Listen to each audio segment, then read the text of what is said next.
Gomez. Caramia? Marvelous news. I'm going to have a baby. Right now. Welcome to MsMojo, and today we're counting down our picks for the top 20 shocking pregnancy reveals in movies. That ain't no Etch-a-Sketch. This is one doodle that can't be undid, Holmes Gillett. For this list, we'll be looking at movie scenes where a character's pregnancy is revealed in a memorable or downright bizarre way. Warning, this list contains spoilers. Which of these reveals shocked you the most? Let us know in the comments. Number 20, Anna Gray, 50 Shades Freed. Few movie couplings were ever as complicated as the relationship between Anna and domineering billionaire Christian Grey. In this controversial trilogy's third installment, 50 Shades Freed, Anna is shocked to find out she's pregnant. What? The shot is almost 100% effective when administered regularly. Her husband's downright hostile reaction to this turn of events is wild to say the least. Now, it's true their relationship isn't exactly cookie cutter, but from his reaction, you'd think no one ever had an unplanned pregnancy before. Do you really think that I'm ready to be a father? No. I don't. And I'm not ready to be a mother either, but we'll just figure it out. I'm not ready to figure it out. When he finally storms off, it's almost a relief. He does come around by the end, though, and there's even a second little grayling on the way. Anna, I want to have this baby with you. I was just scared. Number 19, Rebecca Taylor, 9 months. Hugh Grant's character in this 1995 comedy isn't ready for kids, so you could say that his girlfriend's pregnancy is coming at a bad time already. But waiting until he's behind the wheel to tell him he's gonna be a father, talk about bad timing. What? Pregnant? Oh, jeez! Watch out! Her birth control may only be 97% effective, but telling your boyfriend you're pregnant while he's driving, that's 100% effective if you want to get in a car accident. Killing us in a head-on collision is not what I call positive. Oh, I suppose it must have been shock, you know, just out of the blue you say you're pregnant. I think it was just a little bit unexpected. No kidding. Probably the reason for the crash. You know, I thought you were using birth control. I was. Luckily, no one is badly hurt here. It's just the first in a long line of mishaps on this couple's journey to parenthood. Okay, think we've worked out all the insects. Giddy up. Number 18, Nora Charles, After the Thin Man. This witty couple delighted audiences in the 1930s and 40s with their mystery-solving capers. In the last scene of their sequel film, the couple enjoys some much-needed time together after another successful investigation. Pinch me. It is true. What? We're alone. No family, no friends, no reporters, no police, no nothing. Good. That's when Nick realizes that Nora's been knitting a baby's boot. Her pithy response is classic. And you call yourself a detective? The most shocking thing about this might be that it made it into the movie at all. The Hays Code of early Hollywood was very particular about references to supposedly indecent topics. In the scene, neither Nick nor Nora utter the word pregnant. It actually makes the reveal much more creative. Oh, suppose you got ideas, huh? Very definite idea. I was afraid so. Number 17, Bridget Jones, Bridget Jones's Baby. I think that's a positive result.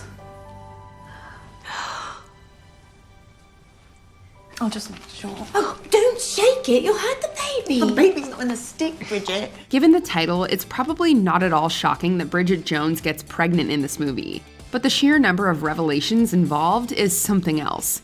I'm pregnant. This is it.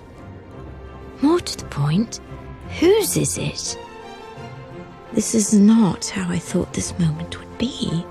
With 2 possible fathers in the mix, Bridget plans at first to keep her pregnancy a secret while she conducts a DNA test behind their backs.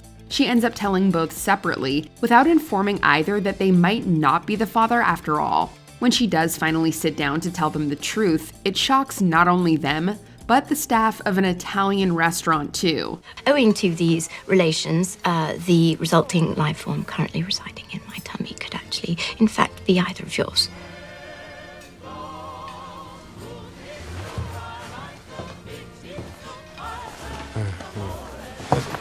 Number 16, Jenna Henderson, waitress. Come on. Dear Lord, please protect our Jenna from the hell of unwanted pregnancy. I don't need no baby. I don't want no trouble. I just want to make pies. That's all I want to do, make pies. I thought you weren't sleeping with your husband no more. Jenna is a waitress stuck in a toxic relationship, so when she finds out she has a bun in the oven, it's not exactly the happiest news. In the moment, she tries to cope by escaping into her baking, but even that has its limits.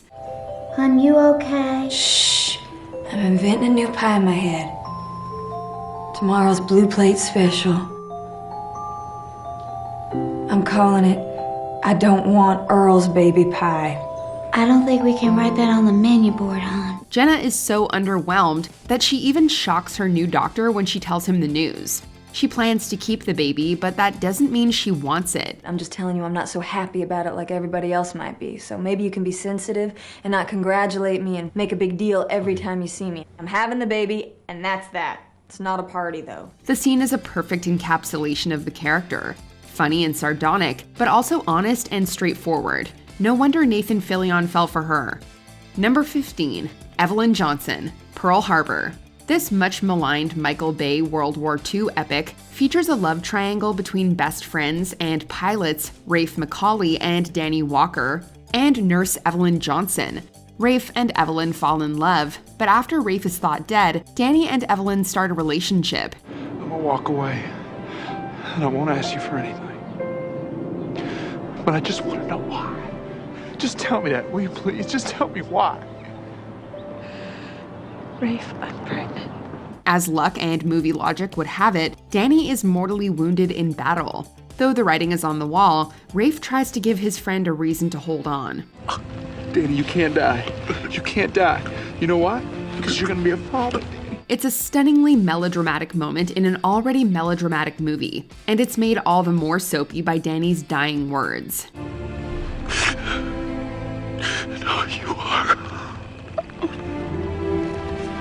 Whether you're invested in the sentimentality or just can't believe that this was the script, it'll leave you with your jaw on the floor.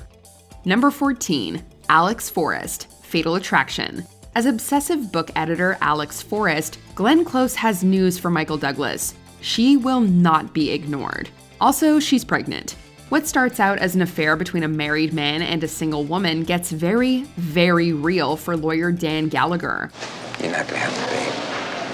Why not? Plenty of one-parent families. At least they don't end in divorce. I don't have a say in this. I want this child.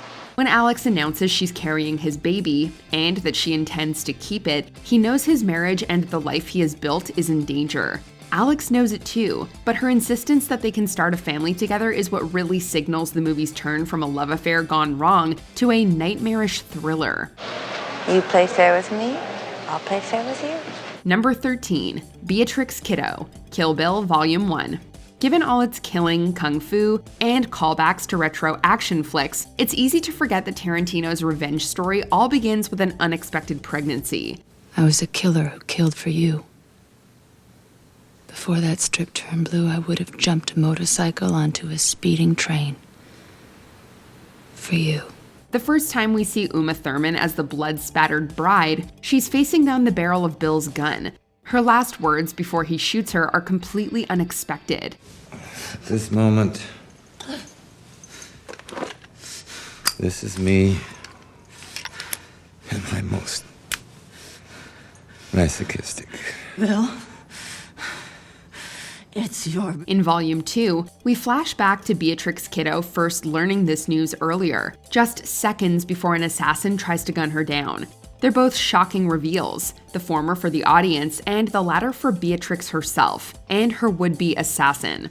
Any other time, you'd be 100% right. But this time, you're 100% wrong. Number 12, Morticia Addams, The Addams Family. If you know anything about the Addamses, it's that they're not a traditional family. And our credo Sic gorgiamus allos subjectatos nunc. We gladly feast on those who would subdue us. Not just pretty words. Taking a page from After the Thin Man, the first Addams Family movie ends with a sweet and surprising pregnancy reveal. Before the credits roll, Morticia shows her adoring husband Gomez a onesie she's knitting for their future child. Cara mia, is it true? Mon amour.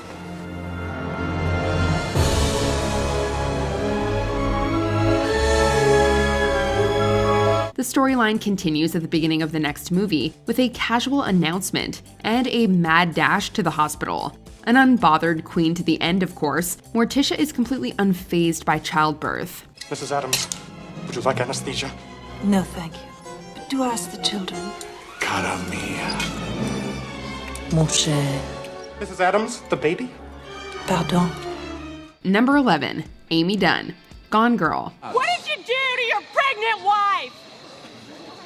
That's fine. You tell him that, Nick. You tell him Amy was 6 weeks pregnant. This 2014 adaptation of the Gillian Flynn bestseller features numerous dark twists and turns, but somehow the pregnancy reveal at the end is the most depressing of them all. After Amy Dunn frames her husband Nick for her supposed kidnapping and murder, her psychotic plan culminates in a pregnancy. All this, the lies, the murder, has just been one big excuse to keep their marriage together. I've killed for you. Who else can say that? You think you'd be happy with a nice Midwestern girl? No way, baby. I'm it. Nick is horrified that she thinks he wants to raise a child with her, but Amy believes that his sense of responsibility will win out over his common sense. And she's right. We're partners in crime.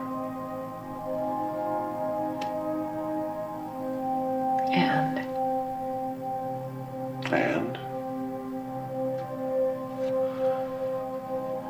We're gonna be parents. Oh! Number 10, Alexander Hess, Jr. Congratulations.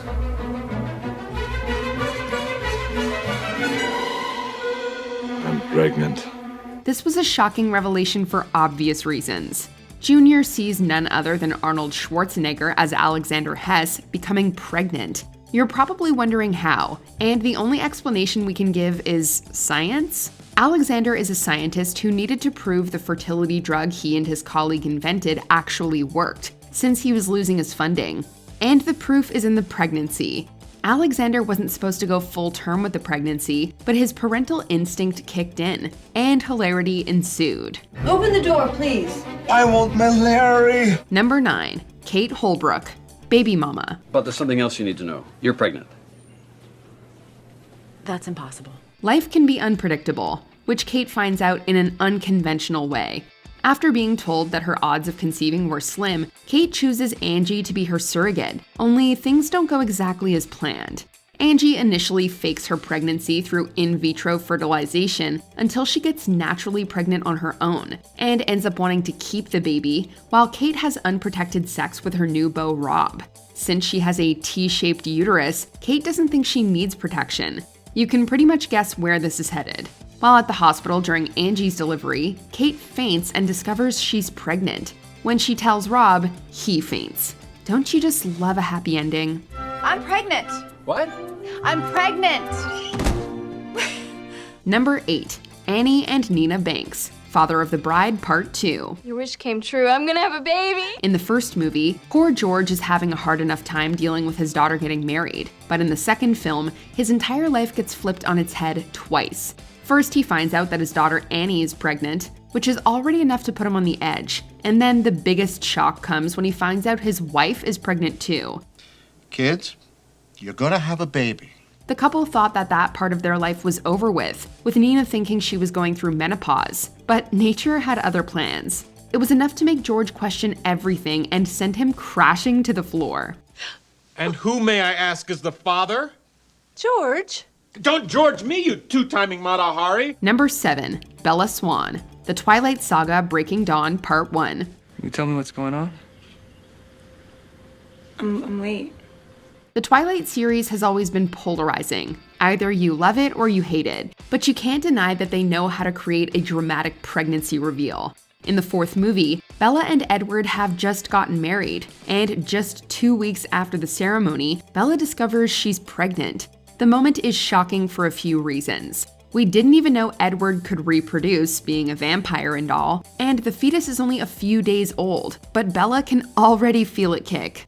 I know that it's impossible, but I think that I'm pregnant. Number 6, Bethany Sloan, Dogma. You were the last scion. And now, this is the last scion. You can't get much more dramatic than the pregnancy in Dogma, because it's totally out of this world. There are a few things you should know about Bethany. 1, she's the last scion and a distant but direct relative of Jesus. 2, she's no longer able to have children. 3, she died and was resurrected by God with a capital G. When Bethany is brought back to life, she is simultaneously impregnated, which is a lot to take in for one day. And who should announce her pregnancy other than Alan Rickman, who plays Metatron, the voice of God? How simply divine. I'm pregnant. Number 5, Padme Amidala, Star Wars Episode 3, Revenge of the Sith. Something wonderful has happened. Annie, I'm pregnant. A long time ago in a galaxy far, far away, Padme Amidala told Anakin Skywalker about something wonderful. One of the things that makes this pregnancy revelation so important is the significance behind who the tiny little babies become. Those babies will become Luke Skywalker and Princess Leia, and people who aren't even fans of the franchise know those two names. There's also the bittersweet aspect of knowing that their dad becomes the villain Darth Vader. But let's focus on the positive, like the secret romance Padme and Anakin have going on. Despite all that is to come, they look truly happy in this brief moment in time. This is a happy moment. The happiest moment of my life. Number 4, Emmeline Lestrange, The Blue Lagoon. Following the erotic awakening of its 2 teenage characters, The Blue Lagoon became a cult classic, despite its less than convincing story and acting. I'll try, but what? I don't know what's wrong with me when I say the things I say. I just keep on having all these strange thoughts. As children, the Lestrange cousins are shipwrecked on an island, with an adult who later dies. As teenagers, they discover sex, and Emmeline, played by Brooke Shields, becomes pregnant. All she knows, though, is that there's something moving in her tummy. I'm not doing it. It's not doing it by itself. Yes, it is. There, felt it again. What's making it do that, Em? Of course, the audience knows what this means. Their naivete might be charming, but there's also something uncomfortable about the whole thing. There's certainly not another pregnancy reveal quite like it. Em, what is it? Tell me what to do. Number 3, Allison Scott, Knocked Up. Here goes. I'm pregnant. Ben the stoner and Allison the serious career woman are not exactly a match made in heaven. One of the risks of a very drunken one-night stand is, of course, pregnancy. It couldn't have happened at a worse time either. Allison just received a promotion, and Ben, well, he watches movies with naked people for a living. Neither of them takes the news very well. For instance, Allison takes dozens of different pregnancy tests while consuming all the liquids she can find. Then, when Ben finds out, he focuses on how it happened. A discussion about condoms isn't what Allison was looking for, but in the end, they figure things out. Number 2, Ellen Ripley, Alien 3. In the midst of an alien invasion on a penal colony, franchise protagonist Ellen Ripley uses the prison's medical equipment to perform a scan on herself. She fears she may have internal bleeding, but what she finds is much worse. Look for hairline fractures through the base of the skull. Little white lines. An alien has implanted an embryo in her stomach.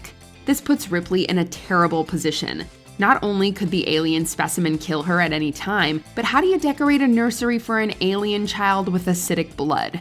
Think of all we could learn from it. It's the chance of a lifetime. In all seriousness, it's a twist that kicks the film into high gear and sets the stage for a heart-wrenching ending. What are you doing?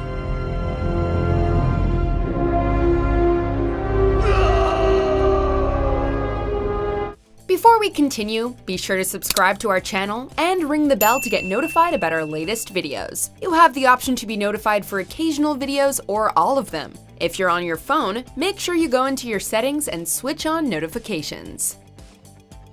Number 1. Juno McGuff. Juno. I'm pregnant. For our number 1 pick, we had to go with this Oscar-winning coming-of-age movie. The writing of this movie is truly genius, with witty dialogue that contrasts with its serious subject matter. Juno is just 16 when a gallon of Sunny D, multiple pregnancy tests, and a sassy cashier launch her into the strange world of pregnancy. Her parents actually take it pretty well, but that probably has a lot to do with Juno having a solid plan for the baby. They actually seem more surprised that Polly Bleeker is the father. It turns out the kid did have it in him after all. I didn't think he had it in him. I know, right? Do you agree with our picks? Check out this other recent clip from MsMojo and be sure to subscribe and ring the bell to be notified about our latest videos.